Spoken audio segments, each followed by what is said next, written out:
আচ্ছা, তোর কি মনে হয় আমার এক্স এখনো আমার কথা ভাবে? ভাবতেই পারে, তাতে তোর কি? তুই তো তোর মতন হ্যাপি আছিস। আমিও মাঝে মাঝে ভাবি, জানিস তো, সেইবারও ঝামেলার পর যদি সবটা ঠিক হয়ে যেত।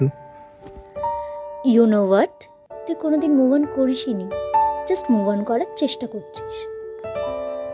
হাট, 1 বছর হতে যায় ভাই, আর আমি এখনো মুভ অন করিনি।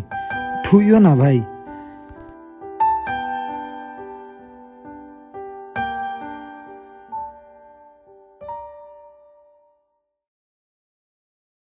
তো 5 বছর ধরে যে মেয়েটার কাছে হাসলি কাঁদলি, তাকে ভোলার জন্য কি এই 1 বছরটা আদৌ ইনাফ? কিন্তু ভাই, ও তো আমাকে কখনো ভ্যালুই করেনি, আমাকে আমার মতো বাঁচতেই দেয়নি, তাহলে আমি ওকে কেন মিস করব? ঠিক তার জন্যই তোর এখন ওর প্রতি অভিমান জমে আছে। মোটেই না। তাহলে এটা কি? তাহলে এখনো কেন ওর ছবিটা তুই পাশ থেকে সরাতে পারিসনি? চেষ্টা তো করছি ভোলার। চেষ্টা তো করছিস, কিন্তু ভুলতে কি পারবি? বাড়ি ফিরে এসো